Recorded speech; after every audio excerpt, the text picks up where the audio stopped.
Market లో invest చేసి మీ డబ్బులు డబుల్ చేసుకోవాలనుకుంటున్నారా? సుందరరామిరెడ్డి గారి లైవ్ సెమినార్ కి అటెండ్ అవ్వండి.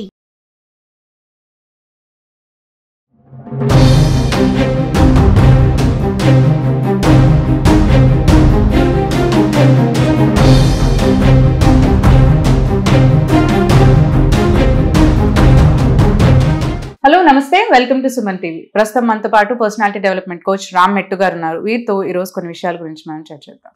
హలో అండి రామ్ గారు, నమస్తే. నమస్తే అండి. రీసెంట్గా ఇప్పుడు మనకి మెడ్చల్లో ఒక ఇన్సిడెంట్ అనేది అయితే చోటు చేసుకుంది. అది ఏంటి అంటే చూడడంతో ఒక మహిళని, అంటే న్యూలీ మ్యారీడ్ కపుల్, వాళ్ళు అంటే అందరూ చూస్తుండగానే కిడ్నాప్ చేస్తూ తీసుకెళ్లారు అనేంతవరకు తెలిసింది. అది మనం తీరా చూస్తే పేరెంట్సే తీసుకెళ్తున్నారు అని అన్నారు. సో అంటే ఎవరైతే న్యూలీ మ్యారీడ్ కపుల్లో హస్బెండ్ ఉంటాడో అతన్ని కొంచెం కొట్టేసి ఆ అమ్మాయిని తీసుకెళ్ళడం అయితే జరిగింది. దీని గురించి మరిన్ని వివరాలు ఇంకా ఏం చెప్తారు? ఈ పర్టికులర్ ఇన్సిడెంట్ లో అండి, లైక్ మార్నింగ్ అరౌండ్ 8 o'clock కి ఆ అమ్మాయి వాళ్ళ తల్లిదండ్రులు అబ్బాయి వాళ్ళ ఇంటికి వచ్చి వాళ్ళే కాకుండా ఇంకో 4-5 తోడు తీసుకొని వచ్చి వాళ్ళు ఏంటంటే ఎదురుపడ్డ వాళ్ళందరి కళ్ళలో కారం కొట్టడము, కారం కొట్టి లోపలికి వెళ్ళి ఆ మహిళ యొక్క వాళ్ళ కూతురే బేసిక్గా ఆమె కాళ్ళు చేతులు కట్టేసి కారులో బలవంతాన్ని తీసుకెళ్ళడానికి ట్రై చేశారు. ఈ ప్రాసెస్ లో అడ్డొచ్చిన ప్రతి వాళ్ళని ఇష్టారహితంగా లైక్ యూనో అది స్క్రూ డ్రైవర్ తోటి పొడి చేయడం కానివ్వండి, కత్తితో పొడవడం కానివ్వండి.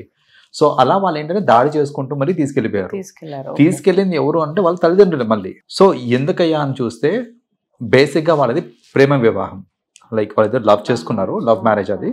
అండ్ వాళ్ళ అమ్మాయి వాళ్ళ ఇంట్లో వాళ్ళు తల్లిదండ్రులు ఒప్పుకోలేదు దానికి. జనరల్ గా ఒప్పుకోలేదు అనగానే మనకు వచ్చే ఫస్ట్ థాట్ ఏంటిది అని అంటే మేబీ క్యాస్ట్ డిఫరెంట్ ఏమో, సో అందుకనే ఒప్పుకోలేదు అనే దానికి ఫస్ట్ థాట్ అదే వస్తుంది. ఫ్యామిలీ అయితే ఫస్ట్ చూసేది అదే. చాలా మటుకి ఒప్పుకోవడానికి రీజన్స్ కూడా ఇవే ఉంటాయి, క్యాస్టే ఉంటుంది most often. But in this case వాళ్ళు యాక్చువల్ గా సేమ్ కాస్ట్, అమ్మాయి వాళ్ళు అబ్బాయి వాళ్ళు సేమ్ కాస్ట్. ఇన్ఫాక్ట్ వాళ్ళు చుట్టాలు, మరదలు వరుస అవుద్దంట. అయినప్పటికీ ఎందుకు ఒప్పుకోలేదు అని అంటే ఈ అబ్బాయి వాళ్ళ ఫినాన్షియల్ స్టేటస్ ఆ అమ్మాయి వాళ్ళతో కంపేర్ చేస్తే తక్కువ. సో ఈ ఫినాన్షియల్ స్టేటస్ తక్కువ కాబట్టి వీళ్ళు ఎప్పటి నుంచో ప్రేమించుకుంటున్నారు. వీళ్ళు 8th class లో ఉన్నప్పటి నుంచే లవ్ లో ఉన్నారంట ఇద్దరు. సో ఇంట్లో చెప్పారు, ఒక 2 years ట్రై చేశారంట. 2 years ట్రై చేసినప్పటికీ ఇంకా ఒప్పుకోవట్లేదు అనేసి ఆ అమ్మాయి ఇంట్లో నుంచి బయటకు వచ్చేసింది. ఆల్మోస్ట్ ఒక 4 months అయింది. 4 months నుంచి వీళ్ళు కలిసి ఉంటున్నారు. ఇవాళ లైక్ 8 o'clock కి అట్లా వచ్చి తీసుకొని వెళ్ళిపోయారు ఆ పిల్లని, లైక్ వాళ్ళ ఇంటికి తీసుకెళ్ళిపోయారు. సో ఇక్కడ ఏంటంటే దిస్ ఇస్ ప్యూర్లీ వాళ్ళు ఏంటంటే ప్రెస్టేజ్ ఇష్యూ కింద తీసుకుంటున్నారు దాన్ని. తల్లిదండ్రులు ఏంటంటే నా కూతురికి ఎవరిష్టము, అసలు ఏంటి, ఆ అబ్బాయి ఏంటి, వాళ్ళ క్యారెక్టర్ ఏంటి, ఇదేది పట్టించుకోకుండా ఒక్కటే ఏంటంటే వాళ్ళకి వీళ్ళ మీద స్టేటస్ తక్కువ కాబట్టి ఇప్పుడు నలుగురు ఏంటంటే నీ కూతురు ఇలా వెళ్ళిపోయిందా, అందరికి ఎవరికి చెప్పుకోకుండా ఇంట్లో నుంచి వెళ్ళిపోయిందా, ఎవరితో వెళ్ళిపోయింది అంటే తక్కువ స్థాయి వారితో వెళ్ళిపోయింది అని ఈ నిందలు ఏవైతే ఉంటాయో అవి తీసుకోలేక, ఎందుకంటే చూడండి 4 months తర్వాత ఇవాళ వాళ్ళ చర్య తీసుకున్నారు అంటే ఖచ్చితంగా it is because of pressure. Immediate గా తీసుకొని వెళ్ళిపోయి ఉంటే అది వేరుండేది. సో ఇమ్మీడియట్ గా తీసుకొని వెళ్ళిపోయారు వాళ్ళ ఇంటికి అని అంటే సరే వాళ్ళకి నచ్చకో లేకపోతే ఇంకేదన్నా రీజన్స్ అని అనుకోవచ్చు. బట్ ఆల్మోస్ట్ ఒక 4 months తర్వాత ఈ రోజు వాళ్ళు చేస్తున్నారు అని అంటే దీనికి మనం ఏం స్పెక్యులేట్ చేయొచ్చు అంటే ఇట్స్ ప్యూర్లీ సోషల్ ప్రెషర్. నలుగురు ఏంటంటే మీ అమ్మాయి అంత పని చేసిందా, అలా వదిలేసి వెళ్ళిపోయిందా, ఇవన్నీ అనటం, అలా చేసినా మీరు ఎలా ఊరుకుంటున్నారు అని ఇంకో మాట రెచ్చగొట్టే వాళ్ళు చాలా మంది ఉంటారు చుట్టుపక్కల, రైట్? సో అలా జరిగిన ఇన్సిడెంట్ అనేసి వీ కెన్ స్పెక్యులేట్. ఇది వన్ థింగ్ ఏంటంటే వాళ్ళు వాళ్ళిద్దరు మేజర్స్ అయ్యి ఇష్టపడి పెళ్లి చేసుకున్నారు అన్నప్పుడు దానికి తగ్గట్టు వీళ్ళు కూడా బిహేవ్ చేయాలి. నలుగురు 4 మాటలు అంటున్నారు అనేసి ఇలా చేయటం. ఇప్పుడు చూడండి పబ్లిక్ అయిపోలేదా వాళ్ళు చేసిన పని? ఇప్పుడు ఇంతకు ముందు సరే మీ కూతురు ఇలా చేసిందని మాట్లాడుకున్నారు, ఇప్పుడు మీరు చేసిన పని ఏంటి అని మాట్లాడుకోరా జనాలందరూ? ఇప్పుడు సపోర్ట్ చేసి లేదంటే వాళ్ళు ఏదైనా సపోర్ట్ చేసి వాళ్ళు గెట్ టుగెదర్ లాగా ప్లాన్ చేసి ఇంకా మేము ఉన్నామని చెప్పుకుంటే అదొక క్లోజింగ్, అంటే పాజిటివ్ గా క్లోజ్ అయ్యేదేమో. పాజిటివ్ గా క్లోజ్ అయ్యేది, నలుగురు ఏంటంటే దాన్ని ఇంకా పాజిటివ్ గా తీసుకునేవాళ్ళు. బట్ ఇన్ దిస్ కేసు ఇప్పుడు చూసుకుంటే ఏంటంటే నలుగురు ఇప్పుడు ఎవరు చెడ్డయ్యారు అంటే వీళ్ళే చెడ్డయ్యారు, పేరెంట్సే చెడ్డయ్యారు. అండ్ వాళ్ళ కిడ్స్ ని వాళ్ళే బయట వేసినట్టు ఉంది మొత్తం. ఆబ్వియస్లీ ఇప్పుడు ఇంతకు ముందు నలుగురికి తెలిసింది, ఇప్పుడు 10 మందికి తెలిసింది వీళ్ళు చేసిన పని వల్ల. సో అంటే ఒక పని చేస్తున్నారు అని అంటే దాని కాంప్లికేషన్స్ ఏముంటాయి, ఇంప్లికేషన్స్ ఏముంటాయి, ఇవేవి ఆలోచించకుండా ఈ జనాలు ఏంటంటే జనరల్ గా 4 మాటలని రెచ్చగొట్టేస్తే రెచ్చిపోతుంటారు చూడండి. ఇది తగ్గించుకోవాలి. దీని వల్లనే క్రైమ్ కూడా ఎక్కువైపోతా ఉంది ఈ మధ్యన. కరెక్ట్. అంటే ఇప్పుడు రిలేషన్షిప్స్ చాలా బాండ్స్ అనేవి చాలా తగ్గిపోతున్నాయి. మనం ఏ రిలేషన్షిప్ చూసుకున్నా కానీ బాండ్స్ అనేవి చాలా తగ్గిపోతూ వస్తున్నాయి. సో ఇలాంటి టైంలో మనం ఇంకా రిలేషన్స్ అనేవి దగ్గర చేసుకోవాలి. ఇప్పుడు కూతురు అయినా కావచ్చు, ఏదన్నా ఇప్పుడు డాటర్ అయినా కానీ అలాంటి చేసినా దగ్గర తీసుకొని అది ఇంకా మనం పెంచుకోవడానికి చూడాలి. ఇంకా ఇలాంటి టైంలో కూడా ఇంత నారోగా ఆలోచించడం కరెక్ట్ అంటారా అసలు? అబ్సల్యూట్లీ కరెక్ట్ కాదండి. ఇలాంటి చేయటం వల్ల బేసిక్ గా ఏంటంటే రాంగ్ నోషన్ అనేది వాళ్ళు సొసైటీకి పాస్ చేస్తున్నారు వాళ్ళు. సో ఇప్పుడు at the end of the day మీకు నలుగురు అనే మాటలు ఇంపార్టెంటా, మీ కూతురు ఇంపార్టెంటా?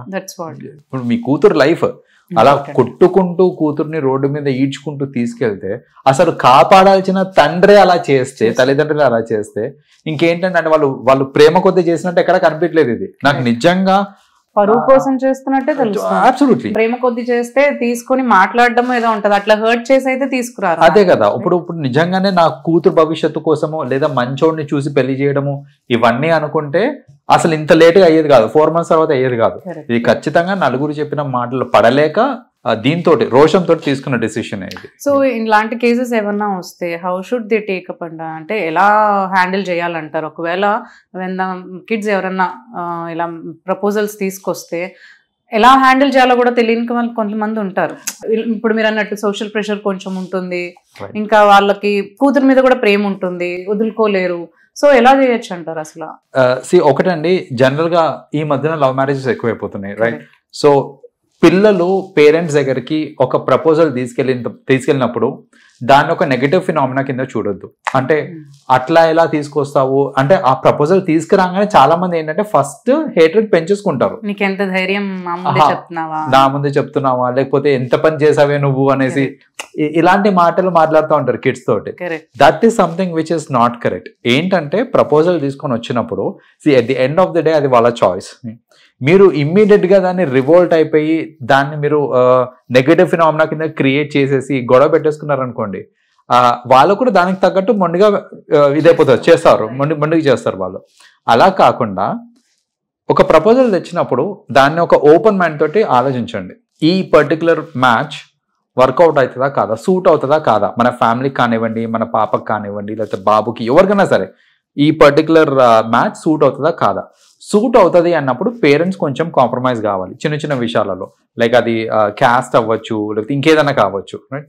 సూట్ అవుతుంది ఫైనాన్షియల్ అంటే తర్వాత వాళ్ళు జాబ్స్ చేసుకొని కూడా దే కెన్ కోప్ అప్. అసలు ఇప్పుడు ఒకరి మీద ఒకరు ప్రేమ రోజుల్లో అంత మంచిగా వాళ్ళు ప్రేమగా అండర్స్టాండింగ్ గా ఉన్నారు అంటే ఇంకేం కావాలి అంటే. అబ్సల్యూట్లీ. సో అది కూడా పేరెంట్స్ కూడా చూడాల్సింది ఏంటిది అని అంటే కరెంట్లీ ఆ ఫినాన్షియల్ స్టేటస్ కరెక్ట్ గా లేదు, కానీ ఆ ఫినాన్షియల్ స్టెబిలిటీ తెచ్చుకునే పొటెన్షియల్ ఉందా లేదా చూడాలి, రైట్? అసలు ఎంత ఎడ్యుకేటెడ్, ఏం జాబ్ చేస్తున్నాడు, ఎంత వస్తుంది అవి కూడా చూడండి. కరెంట్లీ ఎంత వస్తుంది, ఎక్కడ ఉంటున్నారు, అది గుడిసెనా లేకపోతే రెంటెడ్ హౌసా, ఓన్ హౌసా, అవన్నీ కాదు. వాట్ ఈస్ ద పొటెన్షియల్ అది చూసారనుకోండి, అప్పుడు ఏంటంటే ఎంతో కొంత సబ్సైడ్ అవుతుంది అనమాట మన ఇలాంటి సినారియోస్ అన్ని, right? So that is another thing. అంటే పేరెంట్స్ వాళ్ళ సైడ్ నుంచి వాళ్ళు చూడాల్సింది అది. ఒక ప్రపోజల్ తీసుకెళ్ళినప్పుడు టీనేజర్స్ కానీ లేదంటే పిల్లలు ఎవరైతే ఉన్నారో వాళ్ళ సైడ్ నుంచి వాళ్ళు చేయాల్సింది ఏంటిది అని అంటే, వద్దు నీకు సెట్ కారు అన్నప్పుడు ఒక ఓపెన్ మైండ్ తోటి రీజనింగ్ అడిగి రీజన్ చెప్పినప్పుడు ఓపెన్ మైండ్ తోటి వినాలి. అలా కాకుండా గుడ్డిగా నేను పెళ్లి చేసుకుంటే వీళ్ళనే చేసుకుంటా లేకపోతే చచ్చిపోతా అని ఇలా మొండి చేయడము అవన్నీ కాదు. మీరు ప్రపోజల్ తీసుకెళ్లారు కదా, కామ్గా వినడం పేరెంట్స్ బాధ్యత. విన్నాక పేరెంట్స్ ఇచ్చే ఫీడ్బ్యాక్ కానివ్వండి, అది కూడా ఓపెన్ మైండ్ తోటి వినడం కూడా పిల్లల బాధ్యత. ఇలా కాదమ్మా, ఇలా మీరు ఫైనాన్షియల్ అని అంటే ఓకే మేము సెట్ చేసుకున్నాక మీకు పెళ్లి చేయడానికి ఓకేనా అని మాట్లాడుకోవాలి. ఎస్. సో అలా నెగోషియేట్ చేసుకొని కుదిరితే చేసుకోవడం ఈజ్ ఫైన్, ఒప్పించి చేసుకోండి. అంతేగాని ఇంట్లోంచి పారిపోయి చాలా మంది ఏంటంటే ఒక రాంగ్ నోషన్ లో ఉంటారు, స్పెషల్లీ ది యంగర్ జనరేషన్. వాళ్ళు ఏంటంటే మనం పారిపోయి పెళ్లి చేసుకుందాము, ఇంట్లో గొడవలు అవుతాయి సరే, ఒక బిడ్డని కన్న తర్వాత వాళ్ళ చేతిలో పెట్టేస్తే వాళ్ళే సెట్ అయిపోతారు, ఊరుకుంటారు, మళ్ళీ అంతా సెట్ అయిపోతుంది అనేసి ఏదో సినిమాలో చూపించినట్టు ఉంటది అనేసి అనుకుంటారు. But that's not how it works. నేను చూసానండి ఫ్యామిలీస్ లో పెళ్ళైన 15-20 years తర్వాత కూడా వాళ్ళ ఇంట్లోంచి వెళ్ళిపోయారనే ఒకే ఒక నోషన్ తోటి మాట్లాడకుండా ఇంకా చేరదీయకుండా ఉన్న పేరెంట్స్ కూడా ఉంటారు. సో అలాంటి ఎన్నో ఆ రియలైజేషన్ ఎప్పుడు వస్తుంది అని అంటే, రేపు పొద్దున మీరు పారిపోయి పెళ్లి చేసుకున్న తర్వాత మీ మ్యారిటల్ లైఫ్ లో ఇష్యూస్ వస్తాయి, బట్ చెప్పుకోవడానికి ఎవరు అప్పుడు రియలైజేషన్ వస్తుంది, అరే నేను ఆ రోజు ఇలా చేయకుండా ఉండాల్సిందే అనేసి. నేనేమన్నానంటే love marriages are not correct అని ఏం చెప్పట్లేదు నేను. At the end of the day marriage అవ్వాల్సిందే. Both parents side and kids side broad mind తోటి ఆలోచించి పాజిటివ్స్ నెగటివ్స్ వే చేసి సెట్ అవుతారు అని అంటే పేరెంట్స్ సైడ్ నుంచి ఎంతో కొంత కాంప్రమైజ్ అయ్యి పెళ్లి చేసేయాలి. సెట్ కారు అని అన్నప్పుడు పిల్లలు కూడా అర్థం చేసుకొని వాళ్ళు కూడా కాంప్రమైజ్ అవ్వాల్సిన అవసరం ఉందన్నమాట ఇన్ సచ్ కేసెస్. ఇప్పుడు మీరు రిలేషన్షిప్స్ పోగొట్టుకోకుండా వాటిని నిలబెట్టుకోవడం ఈజ్ ఇంపార్టెంట్. మీరు అన్నారు ఇష్యూస్ వస్తే చెప్పుకోవడానికి ఒక్క మనిషి కూడా కనిపిరు. యాక్చువల్లీ ఎలాంటి స్టెప్ తీసుకున్నప్పుడు parents how important they are in life అనేది అప్పుడు వాళ్ళకి తెలిసి వస్తుంది. And as well as parents కి కూడా ఒక కిడ్, వాళ్ళ పిల్లలు లేరనే ఒక లోటు అనేది వాళ్ళకి జీవితాంతం ఉండిపోతుంది. మీరు అన్నట్టు ఆపోజిట్ పర్సన్స్ అనేది కూడా ఈ పార్టీస్ టూ కూడా అండర్స్టాండ్ చేసుకుని వాటిలో ఉన్న ప్రాబ్లమ్స్ రెక్టిఫై చేసుకుంటే బెటర్ ఏమో, రైట్? సో ఇలాంటి సిచ్యువేషన్స్ అనేవి రాకుండా ఉంటాయి అండ్ రిలేషన్స్ అనేవి ఇంకా మనకి బెటర్ గా ఉంటాయి. ఇప్పుడు ఇట్ ఈస్ జస్ట్ నాట్ అంటే కిడ్స్ కి పేరెంట్స్ లేరు అనేది పక్కన పెట్టేస్తే మీ పిల్లలకి గ్రాండ్ పేరెంట్స్ కూడా ఉండరు. అంటే వాళ్ళు ఇప్పుడు రానిదిను అండ్ వాళ్ళకి ఆ ఆప్యాయత, అనురాగం ఇవన్నీ తెలియవండి.